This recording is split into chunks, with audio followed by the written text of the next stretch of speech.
اس کو دل کے کانوں سے بھی ہم نے سننا ہے. جسم کے کانوں سے تو سنتے ہی ہیں، لیکن بس وہ ایک کان سے سنا اور دوسرے کان سے نکال دیا، وہ بات نہیں. ہمارے اوپر ابھی اس وقت ایک بہت بڑی ذمہ داری آئی ہوئی ہے من حیث القوم. اگر ہم پاکستانی ہیں اور اگر ہم مسلمان ہیں، اپنے آپ کو ایمان والا کہتے ہیں، تو ہمارے اوپر اس وقت جو پاکستان کا سب سے بڑا مسئلہ ٹرانسجینڈر ایکٹ کا ہے، جو قانون پاس ہو کر بل پاس ہو چکا ہوا ہے، تو من حیث القوم پاکستانی اور اس سے پہلے ہم مسلمان ہیں، ہم ایمان والے ہیں، اللہ کو ہم نے جواب دینا ہے. یہ صرف علماء کا کام نہیں ہے. بعض لوگ اس میں صرف علماء کی ٹانگیں کھینچ رہے ہیں کہ بھئی یہ مولوی کہاں گئے، یہ علماء کیوں نہیں بول رہے. بھائی یہ تو ایک ایمان والے کا مسئلہ ہے، اس میں علماء عوام سب شامل ہیں کہ ہر ایمان والا اس بل کی مخالفت میں اپنا احتجاج ریکارڈ کرائے تاکہ یہ لعنتی بل ختم ہو جائے. کیونکہ اس کا نہ اسلام سے تعلق ہے، نہ آئین پاکستان سے تعلق ہے. یہ ایک لعنت ہے، ایک فتنہ ہے، اور یہ فتنے کا وبال صرف ظالم لوگوں پر اس کا وبال نہیں آئے گا.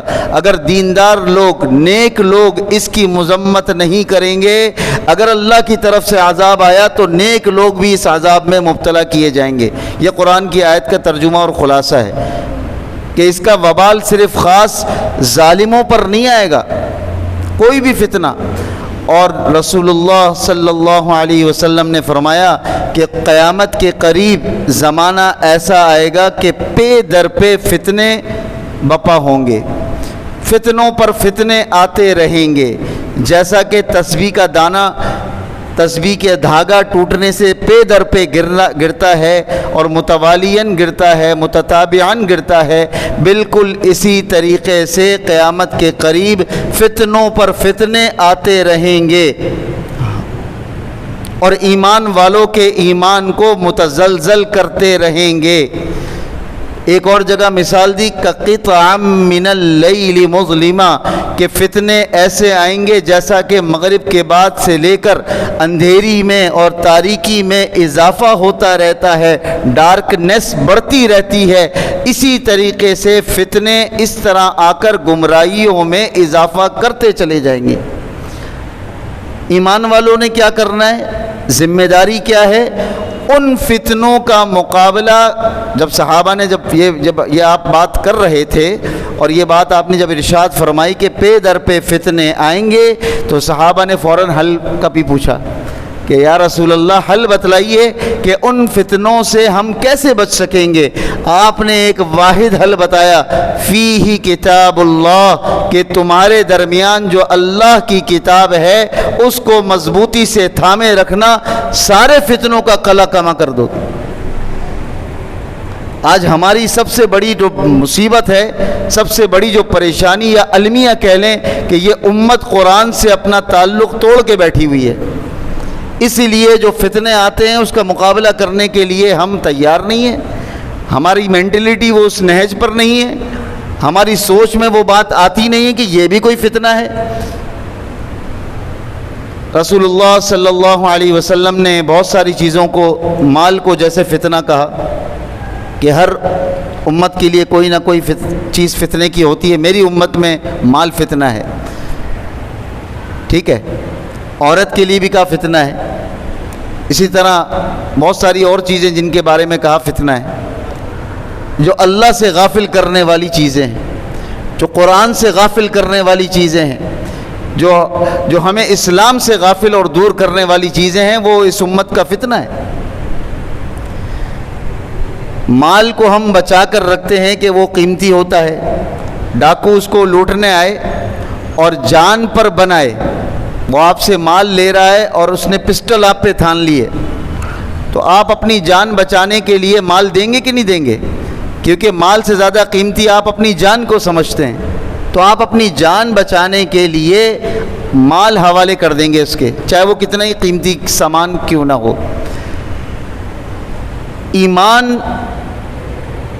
ایمان اتنی بڑی دولت ہے کہ جس کو بچانے کے لیے اگر آدمی کی جان پر بنائے، عزت اور ناموس کا مسئلہ آ جائے تو آدمی اپنی جان بھی دے دیتا ہے. تو ایمان مال اور جان سے زیادہ قیمتی چیز ہے. ایمان مال اور جان سے زیادہ قیمتی چیز ہے، اور اس پر پے در پہ فتنوں کے ذریعے سے حملے ہوتے رہتے ہیں، لیکن ہم ان حملہ کرنے والوں کو نہ ڈاکو کہتے ہیں، نہ ان کے خلاف ہم پر سر بیکار ہیں، نہ کوئی ہماری تیاری ہے۔ تو قرآن پاک کی یہ آیت جھنجھوڑ رہی ہے کہ ڈرو فتنوں سے، یہ صرف اس کا وبال ظالم لوگوں کو نہیں آئے گا، اللہ کا عذاب اگر اس فتنے کی وجہ سے آیا تو دیندار طبقہ بھی اس میں شامل ہوگا، ان پر بھی اس کا وبال آئے گا۔ تو ہماری اس وقت کی جو سب سے بڑی ذمہ داری یہ بنتی ہے، من حیث القوم بھی اور من حیث یعنی کہ ہم جو مسلمان ہیں، مسلم ہیں، اس اعتبار سے بھی ہماری ذمہ داری بنتی ہے کہ ہم اس قانون کی پرزور مذمت کریں۔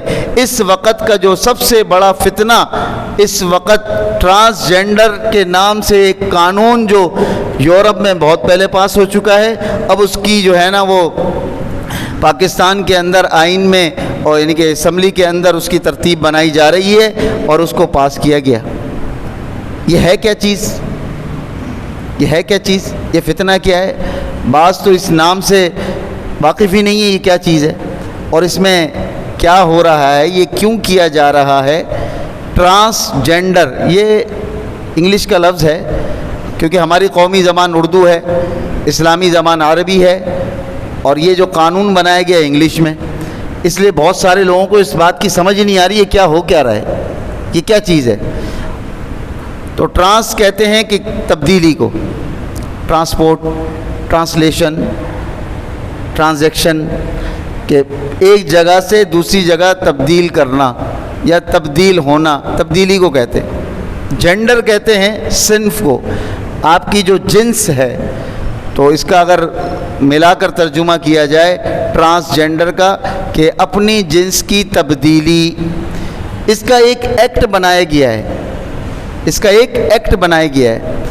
بظاہر تو یہ لفظ بالکل صاف ستھرا سادہ سا ہے، ٹرانسجینڈر ایکٹ، کیا مطلب کہ آپ اپنی جنس کی تبدیلی کروانا چاہتے ہیں تو کروا سکتے ہیں، ٹھیک ہے، لیکن اس کے پیچھے جو ان کے عزائم ہیں، جو ان کے منصوبے ہیں، اس ایکٹ کو بنانے والوں کے، اس قانون کو بنانے والوں کے، وہ انتہائی خطرناک ہیں، انتہائی مذموم ہیں، جس کی جتنی مذمت کی جائے وہ کم ہے۔ کیا مطلب؟ ایک آدمی کو اللہ نے مرد بنایا ہے، وہ اس قانون کا سہارا لے کر کہ یہ قانون بن چکا ہے کہ میں اپنے اندر عورتوں والی فیلنگ محسوس کرتا ہوں تو میں جا کر نادرا میں اپنی آئیڈینٹی تبدیل کرا سکتا ہوں کہ بھائی میں عورتوں والی اپنے اندر فیلنگ پیدا کر رہا ہوں اور مجھے ایسی فیلنگ آ رہی ہیں، تو لہذا مجھے عورت کا کھانا جو ہے نا وہ لکھا جائے اور مجھے عورت، میں عورت ہوں۔ اور بالکل اسی طریقے سے ایک عورت جا کر نادرا میں لکھوا لے کہ میرے اندر مردوں والی فیلنگ آ رہی ہیں، تو لہذا یہ قانون بنا ہوا ہے پاکستان میں، اس بنیاد پر آپ میرا جو مردوں والا کھانا ہے اس میں آپ میرا مرد لکھ دیں کہ ایک عورت وہ مرد بن سکتی ہے، ایک مرد عورت بن سکتا ہے۔ یہ قانون اصل میں یہ لایا کیوں گیا؟ کس کے حقوق کی بات ہو رہی تھی؟ یہ قانون بنا ہے کسی کے حق میں بنا ہے نا، کسی کے حقوق کی بات ہو رہی تھی۔ یہ جو قدرتی طور پر جو ناقص کوئی پیدا ہوتا ہے، نہ وہ مرد ہوتا ہے نہ وہ عورت ہوتا ہے، جسے ہم عربی میں خنثی کہتے ہیں، اردو میں اس کو ہجڑا کہتے ہیں یا کھدڑا کہتے ہیں یا خسرا کہتے ہیں، بہت سارے نام ہیں۔ عربی میں کیا کہتے ہیں؟ خنثی کہتے ہیں، خنثی مشکل، نہ وہ مرد ہوتا ہے نہ وہ عورت۔ اردو میں کھدڑا کہتے ہیں، ہجڑا کہتے ہیں، خسرا کہتے ہیں، اور انگلش میں انٹرسیکس کہتے ہیں کہ دونوں چیزیں یا ناقص پیدا ہوتا ہے۔ یہ قانون ان کے حقوق کے لیے بنایا جا رہا تھا کہ اگر وہ ہجڑا اپنے اندر مردانہ صفات زیادہ محسوس کرتا ہے تو وہ اپنے جا کے خانے میں مرد لکھوا لے، اگر وہ اپنے اندر زنانہ اور عورتوں والی صفت زیادہ محسوس کرتا ہے، اس کی جو حیت ہے وہ عورتوں والی زیادہ ہے، مردانگی اس میں کم ہے، وہ جا کر اپنا خانے میں عورت لکھوا لے۔ لیکن یہاں ان کے حق کی بات ہی نہیں ہو رہی، ان کو کوئی پوچھ ہی نہیں رہا ہے، یہاں المیہ یہ ہے کہ ان کے لیے کوئی اس کے لیے آواز نہیں اٹھا رہا ہے کہ یہ قانون تو ان کے لیے بن رہا تھا، تو یہ اتنا شور کیوں ہے؟ شور اس لیے ہے کہ اس میں یہ آزادی بھی دے دی گئی ہے کہ اگر کوئی مرد ہے جس کو اللہ نے قدرتی طور پر پورا مرد پیدا کیا ہے، وہ جا کر بھی اس کو بھی آزادی ہے اپنی جنس کی تبدیلی کروا دے، اور ایک عورت جسے اللہ نے مکمل عورت بنایا ہے تمام عیوب سے پاک کر کے، لیکن وہ اگر اپنے اندر مردوں والی فیلنگ محسوس کر رہی ہے، وہ جا کر اپنے مرد کے خانے میں مرد لکھوا لے، عورت نہیں ہے۔ اس کی وجہ سے کیا معاملات خراب ہو رہے ہیں، شرعی کیا خراب ہو رہے ہیں، معاشرتی کیا خراب ہو رہے ہیں، دونوں چیزوں کی آج بات ہوگی۔ شرعی یہ خراب ہو رہے ہیں کہ ایک عورت جو جا کر مرد لکھوا لیتی ہے، پہلا شرعی جو حق یعنی کہ اس سے متاثر ہو رہا ہے وہ وراثت کا ہے کہ لڑکے کے لیے 2 حصے ہیں، لڑکی کے لیے 1 حصہ، یعنی کہ مرد کو مال کا 2 حصہ ملتا ہے اور عورت کو 1 حصہ۔ اب ایک عورت جا کر مرد لکھوا لیتی ہے تو پھر وہ کہے گی کہ مجھے پورے 2 حصے دیے جائیں، اور یہ پہلے بات چلی تھی کہ دیکھیں اسلام کتنی زیادتی کرتا ہے، مرد کو 2 حصے دیے جاتے ہیں، عورت کے ساتھ زیادتی ہے، ناانصافی ہے، اس کو 1 حصہ مل رہا ہے یا آدھا مال مل رہا ہے۔ تو یہ بڑی جو ہے نا یہ ایک پروپیگنڈا اٹھایا گیا تھا اور ایک فتنہ اٹھا تھا، تو اس کا بھی علماء نے لاجیکلی بھی جواب دیا اور شرعی بھی جواب دیا کہ بھائی عورت اگر چھوٹی بچی ہے اس کی ساری ذمہ داری اس کے باپ پر ہے بھائی، بڑی ہو جائے شادی ہو جاتی ہے، شادی کے بعد اس کی ساری ذمہ داری شوہر کی ہے، بوڑھی ہو جاتی ہے، ماں بن جاتی ہے، اس کی ساری ذمہ داری بھائی اور اولاد پر ہے۔ اس کو تو کوئی کمانے کے لیے اسلام نے کہا ہی نہیں ہے، اس نے تو گھر بیٹھ کے ملکہ کی طرح کھانا ہے، لیکن مغرب نے یہ ایک گندا ایک جو ہے وہ پروپیگنڈا دماغوں میں ڈالا کہ تمہیں جو ہے وہ 4 دیواری کے اندر قید کر دیا گیا، تمہیں تو قیدی والی زندگی گزارنا پڑ رہی ہے، آزادی تو باہر گھومنے کا نام ہے، عیاشی کرنے کا نام ہے، بے پردگی کا نام ہے، اور وہ نام دے کر حقوق نسواں کے نام سے، آزادی حقوق نسواں کے نام سے بل پاس کروایا گیا، اور پھر وہ اس کے بعد پھر کیا ہوا وہ آپ سب نے دیکھا کہ معاشرے کے اندر کتنا بگاڑ آیا کہ خواتین 9 مارچ کو اپنی شلواریں اپنے کپڑے لٹکا کر کہہ رہی ہیں کہ ہمیں یہ آزادی چاہیے۔ پھر یہ دن بھی ہم نے دیکھا نا کہ نہیں دیکھا کہ میں لو ایسے بیٹھ گئی، میں یہ دیکھو میں اب تمہارے موزے نہیں ڈھونڈتی، اپنا کھانا خود گرم کر لو، بستر اپنا خود گرم کر لو۔ یہ اس طرح کے واہیات اور یہ معاشرتی بگاڑی ہے نا، شرعی بگاڑ تو ہوا ہی ہوا، معاشرتی بگاڑ بھی ہوا۔ تو وراثت کے اوپر اس وقت حملہ کیا جا رہا ہے۔ تو عورت کو تو اسلام نے نہ کمانے کا حکم دیا ہے کہ بھائی تم کیوں کما رہی ہو، تمہارا شوہر ہے، اگر تم شادی شدہ ہو، اگر تم چھوٹی بچی ہو تو تمہارا باپ ہے، اگر تم جو ہے بوڑھی اماں ہو چکی ہو تو تمہاری اولاد ہے، وہ تمہیں کھلائے گی۔ مرد پر ساری ذمہ داری ڈالی ہے، اس لیے اس کو مال کا 2% حصہ دیا جا رہا ہے، اس کے باوجود عورت کو 1 حصہ مل رہا ہے کہ تمہیں ہم کوئی ذمہ داری نہیں دے رہے کھانے کمانے کی، اس کے باوجود مال کا 2 نصف اگر لڑکے کو مل رہا تو 1 تمہیں پھر ملے گا، حالانکہ وہ انف تھا کہ نہ ملتا، ساری ذمہ داری اس کی مرد اٹھا رہا ہے، اس کے باوجود اسلام نے عورت کو 1 حصہ دیا کہ تم پھر بھی اگر گھر میں ہو تو تمہارے کو 1 حصہ پھر بھی وراثت میں ملے گا۔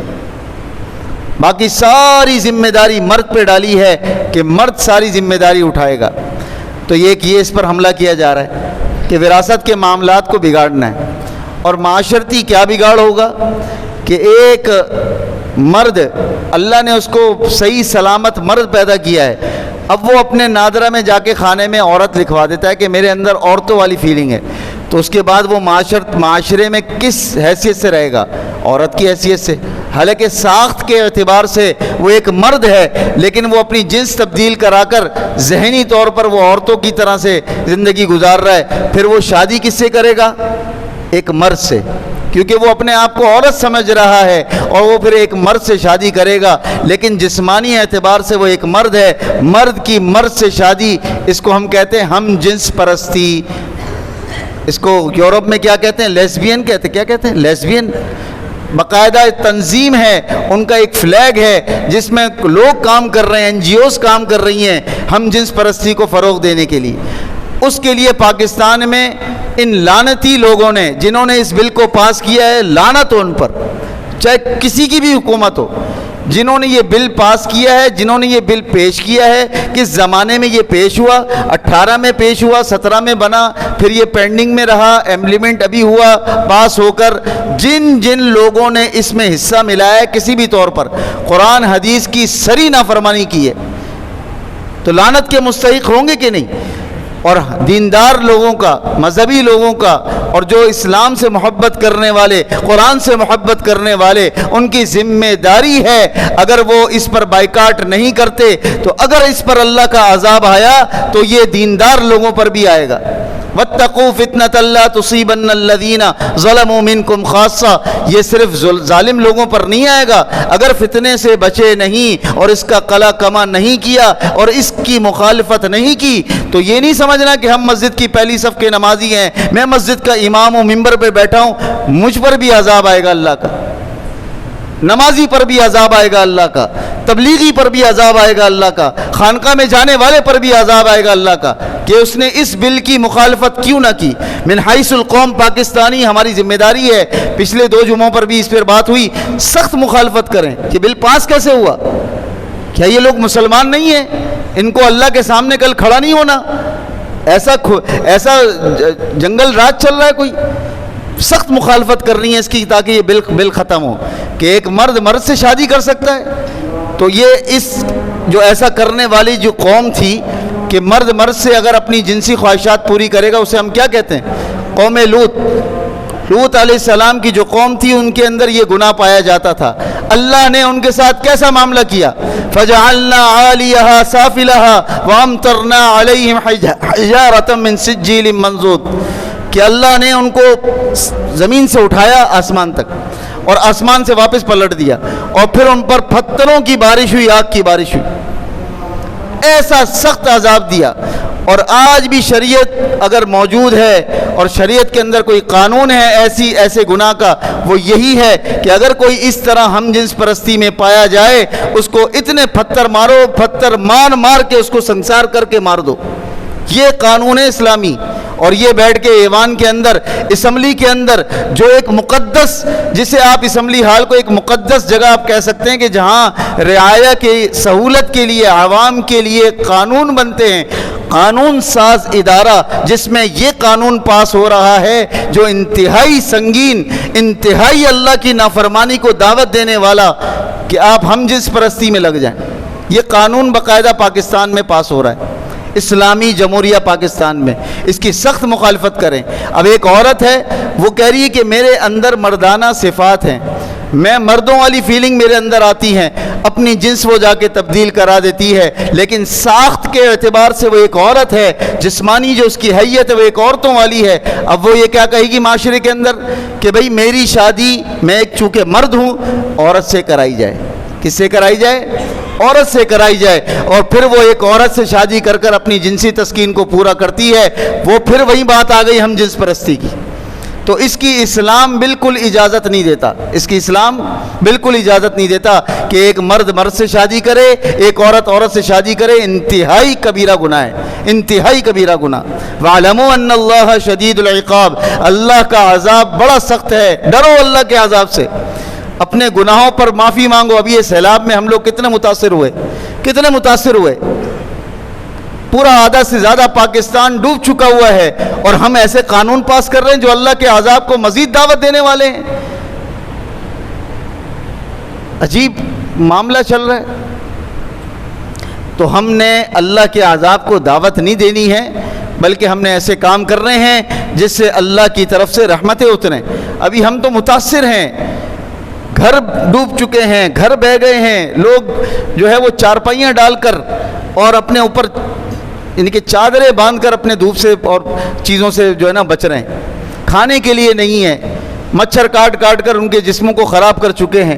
پانی زہریلا بن چکا ہوا ہے اور ہم کام کیسے کر رہے ہیں؟ اس وقت تو ہم نے ان کی مدد کرنی ہے، ان کے لیے آواز اٹھانی ہے. اس قانون کی کس کو ضرورت ہے؟ کون مرا چلا جا رہا ہے کہ میں مرد ہوں تو مجھے عورت بنایا جائے؟ کون ایسا ہے؟ اس کو سنسار کرو بھائی، اس کو جیل میں ڈالو، جائے کہ اس کے لیے تم قانون بنا رہے ہو. تو یہ ایک دھوکے میں رکھا جا رہا ہے. خاموشی سے قانون بنا بھی دیا, خاموشی سے قانون پاس بھی کر دیا, اور ہمارے کان میں جو بھی نہیں رہیں گی, جو بھی نہیں رہیں گی. تو بھائی اس کو ہلکا نہ لیں. یہ فتنہ ایسا ہے کہ اللہ کے عذاب کو ایسی دعوت دینے والا ہے کہ پھر بچے گا نہیں کوئی.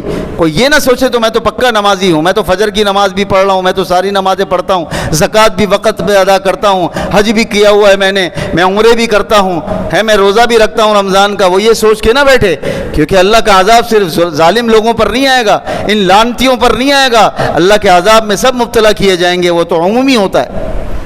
یہ تو نبی علیہ الصلاۃ والسلام کی دعائیں ہیں. ہماری شکلیں بدلتی نہیں ہیں, ہمارے اوپر ایک اجتماعی عذاب نہیں آتا. یہ تو رسول اللہ صلی اللہ علیہ وسلم نے دعائیں مانگی ہوئی ہیں اپنی امت کے لیے. صحابہ کرام پوچھا کرتے کہ یا رسول اللہ فتنے در پہ آئیں گے, ان سے بچنے کی صورت کیا ہے؟ نبی کریم صلی اللہ علیہ وسلم نے فرمایا کتاب اللہ, اللہ کی کتاب ہے. اللہ کی کتاب کو مضبوطی سے تھامے رکھو گے تو تمام فتنوں سے مقابلے کے لیے تم تیار رہو گے. آج ہم کیوں بہہ جاتے ہیں فتنوں میں, پروپیگنڈوں میں؟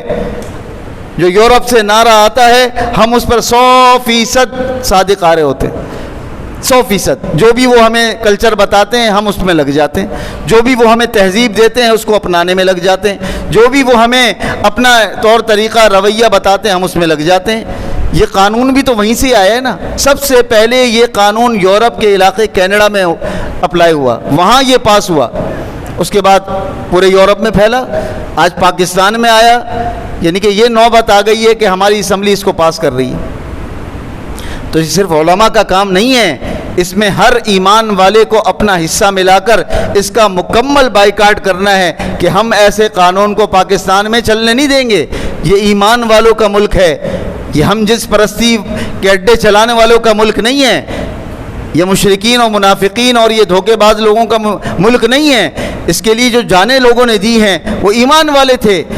وہ یہ چاہتے تھے کہ ایسا خطہ ہمیں حاصل ہو جائے جہاں اللہ کی آواز بلند ہو, جہاں اللہ کا نعرہ بلند ہو, جہاں رسول اللہ کا کلمہ بلند ہو. یہ تم جو قانون بنا رہے ہو یہ تو اللہ رسول کو ناراض کرنے والے قانون ہیں. اس کے لیے تو قرآن میں سخت سے سخت وعیدیں آئی ہیں, سخت وعیدیں آئی ہیں. اور ایک قوم کو اللہ نے اسی وجہ سے برباد کیا. آج بحر المیت اردن کے اندر جو ایک سمندر ہے جہاں کوئی جاندار زندہ نہیں رہتا, وہ بحر میت کیا ہے؟ یہ وہی بستی تھی قوم لوط کی جسے اللہ نے عذاب میں مبتلا کیا. اس وقت سے لے کر آج تک اس جگہ پہ پانی اوپر آ گیا, بستی اندر چلی گئی. جب یہ اوپر گئی نا واپس اللہ نے اس کو جب الٹا کیا اور اوپر سے پتھروں کی آگ کی بارش ہوئی اور پھر جب یہ زمین میں آ کے دھسی تو یہ اندر دھس گئی, پانی اوپر آ گیا. پانی جب اوپر آیا تو وہ آج تک پانی اوپر ہے, لیکن اس میں کوئی جاندار مچھلی زندہ نہیں رہتی, کوئی جاندار نہیں ہے. بحر میت وہ باہر نکال کے پھینک دیتا ہے. آج تک وہ عبرت کا نشان موجود ہے, ہم اس سے سبق نہیں لے رہے. مجھے تو سمجھ یہ نہیں آتی کہ ایوان میں بیٹھے ہوئے لوگ کوئی کمیونسٹ ہیں یار. یہ کہاں سے آئے ہیں؟ یہ یورپ سے آئے ہیں. یہ کون لوگ ہیں؟ ان کو بالکل اسلام سے اور دین سے اور اللہ رسول کا کوئی ان کو لحاظ نہیں ہے. تو بھائی ان کو نہیں ہے, ہمیں تو ہے. آپ کو ہے کہ نہیں ہے؟ بولو بھائی ہے کہ نہیں ہے؟ اس قانون کی مخالفت کریں گے کہ نہیں کریں گے؟ انشاءاللہ جو پیج استعمال کرتا ہے, بہت سارے لوگ فیس بک استعمال کرتے ہیں, ٹویٹر استعمال کرتے ہیں, انسٹاگرام استعمال کرتے ہیں, یہ بھی ایک فتنہ ہی ہے. لیکن اس کو صحیح مقصد کے لیے اگر ہم نے استعمال کیا تو یہ دین کی خدمت بھی ہوگی. کیا آپ نے میڈیا کو جو آج کے حالات کی ضرورت ہے اس کو آپ صحیح مقصد کے لیے استعمال کر رہے ہیں؟ تو اپنے جو بھی آپ کے پیج ہیں, جو بھی آپ کے یعنی کہ جسے آپ کہہ لیں کہ کوئی راستہ ہے, اس راستے سے آپ نے اس قانون کی مذمت کرنی ہے, احتجاج ریکارڈ کرانا ہے.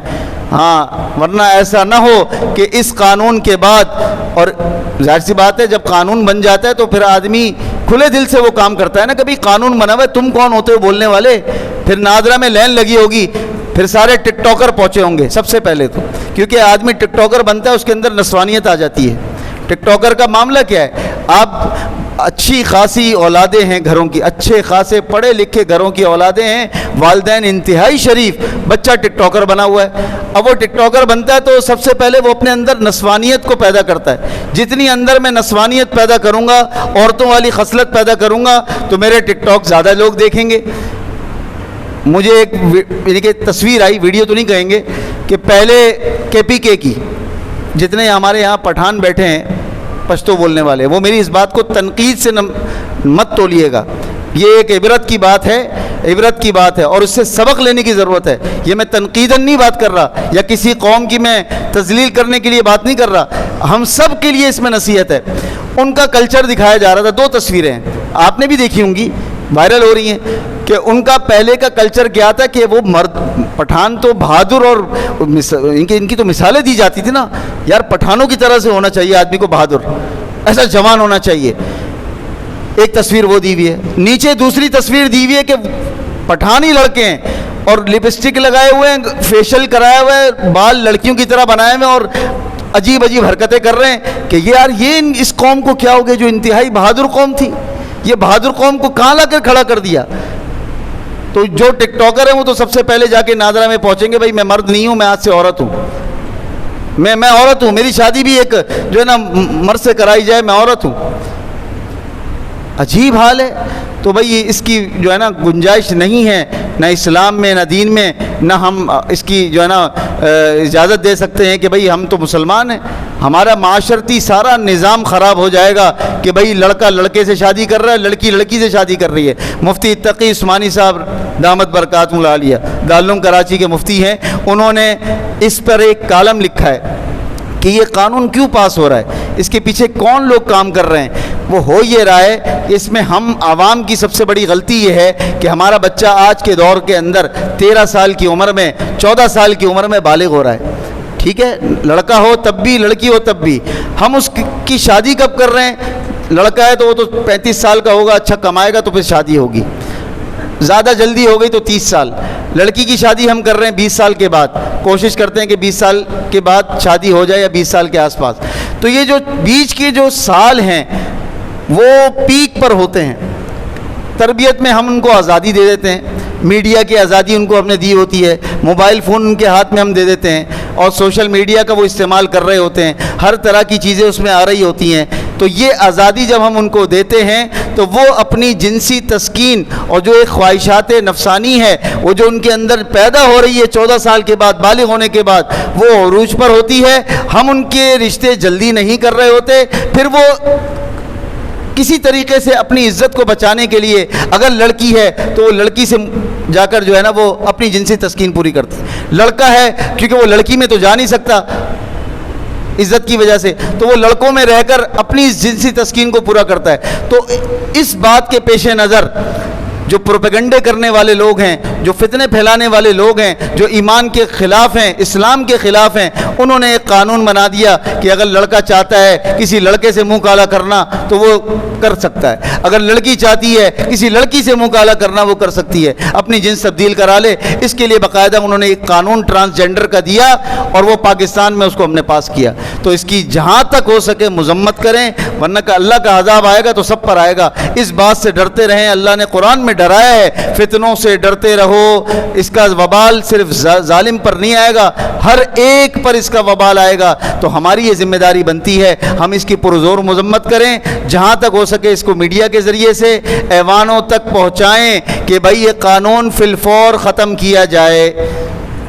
اتنا تو ہم کر سکتے ہیں، باقی اللہ سے دعا مانگیں کہ اللہ ایسے لیڈروں کو، ایسے حکمران ہمارے اوپر لائے جو عمر رضی اللہ تعالیٰ عنہ والی صفات رکھتے ہوں اور جو اسلام کا نظام چاہتے ہوں، جو عدل کو قائم کرنے والے ہوں، جو فلاحی ریاست بنانے والے ہوں، اور ایسے لیڈروں سے اور ایسے حکمران سے جو اللہ رسول کی نافرمانی میں قوم کو لگانے والے ہوں۔ اللہ ہمیں ان ایسے حکمرانوں سے، ایسے لیڈروں سے نجات عطا فرمائے۔ اگر ان کو عبرت نہیں ہوتی، نصیحت نہیں ہوتی، یہ اپنی جو ہے وہ انا پر اڑے ہوئے ہیں اور اللہ رسول کے خلاف جانے پر اڑے ہوئے ہیں، اللہ ان کو نیست و نابود کرے اور اس دھرتی کو، اس پاکستان جو ارض پاک ہے، جو مقدس سرزمین ہے، اسلامی جمہوریہ پاکستان ہے، ایسی سرزمین کو ان ناپاک لوگوں سے پاک کرے۔